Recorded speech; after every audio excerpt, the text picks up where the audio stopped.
Welcome back, everybody. Up until now, you've been following me along as I create a Headless Horseman theme in my living room, and up till now it's been pretty tame. We've done some artwork by cutting out pages from a book, and I made a sort of a literary decoupage type Headless Horseman silhouette, and that's all well and good, and my living room's coming along very nicely, but it is time to take it up a notch. It's just a little too nice looking. So we're going to reuse some of my props from previous years and create a focal point over my fireplace that's just gonna make it maybe a little bit more scary for any children that might come up to my door. And to do that, I thought, what better thing than this zombie horse that I got from Home Depot a couple of years ago. I think it will make an excellent prop. And if you are reading my mind, what I'm going to do is make a sort of like one of those little trophy heads that goes over my fireplace. Now, some people have, mount stuffed deer heads. I'm going to have my mounted horse head. And of course, it's not the Headless Horseman's horse. It's going to be Ichabod Crane's horse. That's why he's zombified and dead and gross. And theme being, the Headless Horseman has killed him and just mounted his trophy above the fireplace. So I'm a little disappointed. You may have noticed when I turned my horse that one side has an eyeball. The other side is missing an eyeball, but it still looks okay, I think. I don't know what happened. I left him outside for a really long time after Halloween, just sort of thrown in my backyard, and somewhere along the lines his eye fell off, which is a little disappointing. But I don't think you're really going to notice it too much. Maybe you will if you're looking straight on. I don't know. Hopefully you won't do that. You'll look at it one way or the other. If anything, I can pop this eyeball out probably somehow just so that they match. Because it doesn't bother me so much. It almost looks like that little red light down there, whichever way I can get my finger to go. Looks kind of like a little bitty eyeball in itself. So even though that's really creepy and kind of cool. So that's the concept.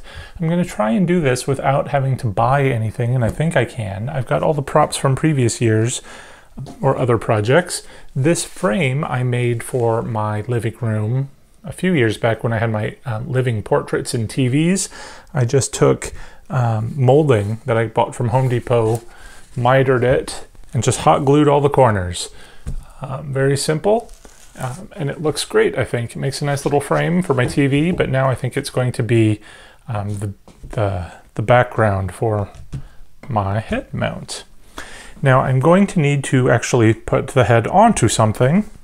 So I got these bits of wood from Home Depot, and this was a sample. If you have been following along, I've been wanting to make a cinema theme for my garage this year, but that sort of fell by the wayside thanks to the pandemic. So I'm going to put that on next year's list. And this was kind of a messed up version of what I wanted to do. I was starting to build a ticket booth, and that was just kind of the design on the front of the ticket booth. And then I decided it doesn't look good at the top. I wanted it more in the middle. So this is just going to get repurposed now. So what I'm going to do is put it down, stick my frame on top, and then just cut it out.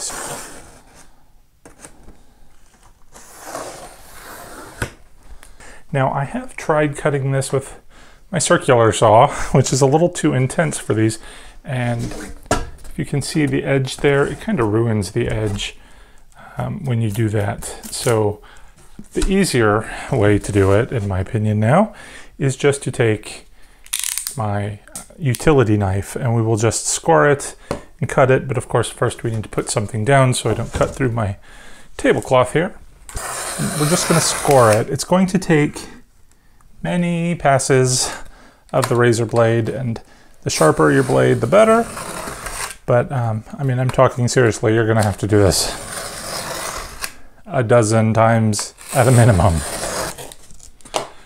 There we go. It came off pretty clean. I'm kind of proud of that. So one side is done.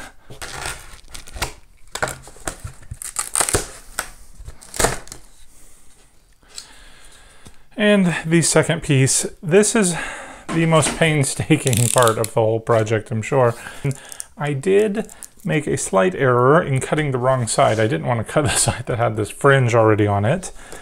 So that's a shame, but I think my frame is going to be wide enough. Oh, perfect. You're not going to see any of that. All right, I clearly did not cut it small enough. You can actually see a little bit of the frame edge at the top and the bottom. So we will deal with that later. I'm not even going to bother to try and recut it. If anything, we'll just take a little black marker and kind of shield it. You're never going to see that from anywhere. I was a little concerned about having the red background, although I do kind of like it now for some reason. But I don't want it to be so in your face. Now, it was red because of my ticket booth that I was going to do.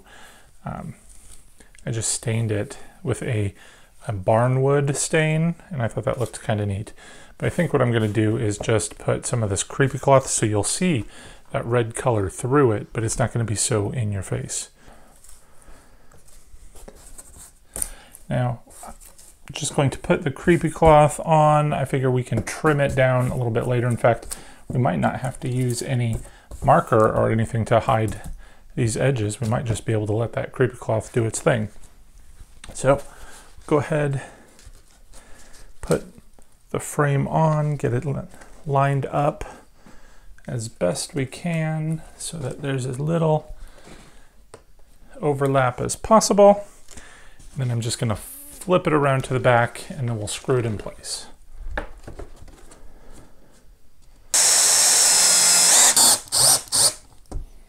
I put in 6 screws. If that's not enough, we can always tack on a few more later, but it seems to be now well in place. I probably should have made sure it didn't get a little bunched up before I put it in there, but you know, it gives it character, I guess. So we'll just flip this black creepy cloth to the back side. Again, that creepy cloth worked out pretty well. I might even keep it draping down from the bottom of it, or even off on the sides. Dang, that's a good idea. Maybe I should have, maybe I'll drape some creepy cloth around it after we put it up in place anyway. So there we go. There is our backdrop. The only other thing that I'm going to add, which I probably won't add right now, are just some hanging hooks. Now these are just L brackets that I'm going to use because I have a stacked stone fireplace. I'm just going to try and wedge it in between the stacked stones and hold it in place that way because there's really no other way to like hang it on the fireplace. So the next step is going to be a bit of a challenge, and that is going to be how I'm going to get my horse head adhered to my board, because it's got this thing on the bottom that's kind of keeps it from laying flat, but I think I can take this off and reuse the existing screws. I'm hoping I'll be able to screw through the wood back into place. I might even just put this little flange on the backside as well, and then it'll all hold itself together. So I'm hoping when I take off this flange that it's not going to be a big problem.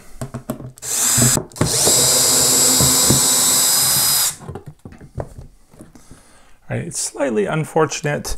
I was really hoping that there would be a bottom piece, although this is not thin plastic. This is pretty sturdy plastic. I'm hoping it's going to be sturdy enough to hold this in place. Now, I figured what I ought to do is line this thing up and then kind of put it here, and then I can screw it in place. That way I know where the screw holes are going to be, and then I can just flip it over, screw it back in from the backside, if that makes any sense at all. But let's just go ahead and do it and see what happens. I guess what I need to really identify is, see, this is unfortunate because the awkwardness, this doesn't line up in any particular way, like the thing is not directly at the top, which would have made it easy because I don't want it to look too crooked when I hang it up. So I guess what I can do is take my pencil. I'm going to put this into place, take my pencil and mark where this vertical line is here. Oh, what a good idea. Okay, so that's the top, that's the bottom. I'm going to want it centered.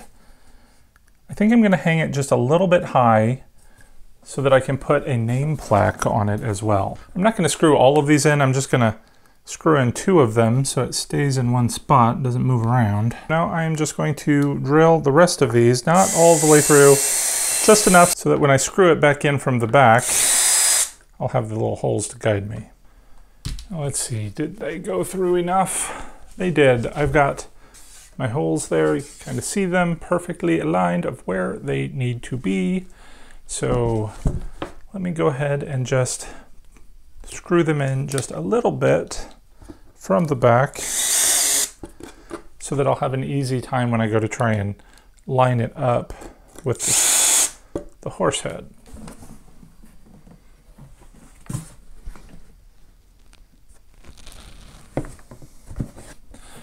I actually think it might be easier to do this without the full head on, so I'm going to take off the top portion. Oh, that's much better. I can actually even see through this hole to make sure I'm getting these screws lined up. Unfortunately, I have made a rookie error. You saw me take this off, line it up, and drill it. The only problem is that I needed to flip it this way because it is not exactly symmetrical and everything's kind of a little wonky. If I kept it the way it is now, it's actually going to be cockeyed. So I need to take out the screws, flip it over, re-drill them down, and that's going to take me a minute.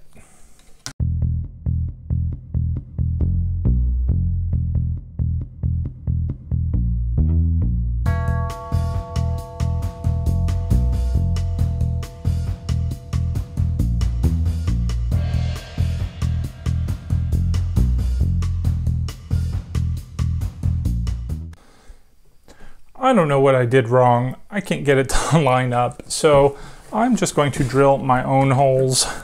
They're kind of in the place.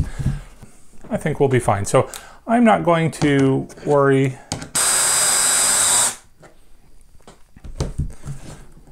But there we go. It's on there. It's sturdy. Let's get the head on and see what it looks like.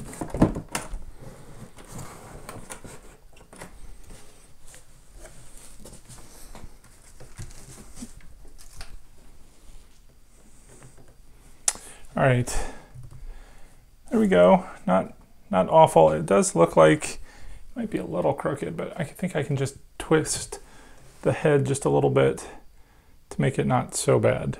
I think it's staying on there for the moment. Hopefully it doesn't rip itself out, but I think it'll hold. The next step is to give old Gunpowder here an epitaph, and to do that I used one of these dollar store picture frames that I had in my Halloween stock. This one happens to have a little eyeball, but this is very easy. I just took out the picture, I printed out a little sign that says "Rest in Pieces Gunpowder" on this aged printer paper that I bought from Amazon. I happen to have this for another project and I'm never going to get through it, so I'm just happy to have this other use for it. But if you don't have the aged printer paper, all you have to do is make some tea and wet the paper with the tea, let it dry, and it'll give it more of that aged effect that we have. Or you could just print it on white paper if you wanted to, but you know, I like it to be a little darker. I also, so I took my paint, just the black acrylic paint, and I painted the frame itself. I originally wanted to use the same paint as the frame, which is more of a metallic bronze color, but you know, that paint's been sitting in my garage for years, and when I went to actually use it, it was all clogged up and hopeless. I'm sure there's probably some way to unclog it, but I didn't have that sort of time, so I just painted it black, and I think it actually works pretty well against the red, and again, you've got the black of the creepy cloth here. I think it turned out pretty good myself, and all I did, I just hot glued it. You have to kind of rip off the back piece. Can't see it against my dark shirt, but you know, the little piece that sticks out to hold it up. I just used my utility knife to pop off the little nubbins there. Couldn't have been easier. And then while I had my paint out, I also painted the edge of the wood. Now, when we cut the board down to size, it turned, well, you know, it exposed the wooden edge that looked like that. So I just wanted that to go away. And also the little top and bottom bits that were just slightly exposed. You could use a marker if you wanted to. That might take a little bit of time. I just used the paint while I had it out, painted it quick and easy. I also took my hanging brackets and put them on as well. So let's go ahead and see what this thing looks like up on the fireplace.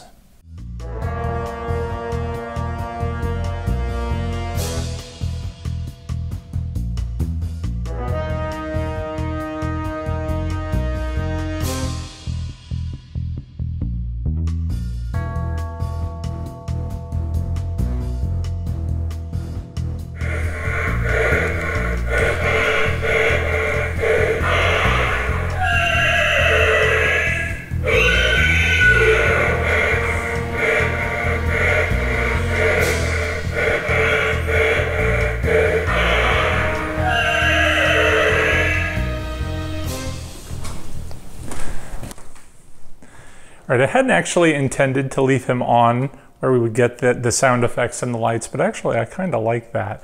My intention though is just to leave him sort of static as he is, which I think turned out really great. I'm actually very excited about how that red stands out. You know, again, that was just a reused piece of wood. I didn't intend for it to be red. I actually wanted it to be black in the beginning, but I think it gives it that extra little pop, and I absolutely love it. I think altogether, it really stands out on the mantelpiece. It's certainly a focal point that dominates the living room, and I love it, but I'd love to hear your comments. So let me know what you think in the comments down below, and I look forward to reading them. That'll do it for today. Thanks for watching, guys. Take care, stay safe, and happy haunting.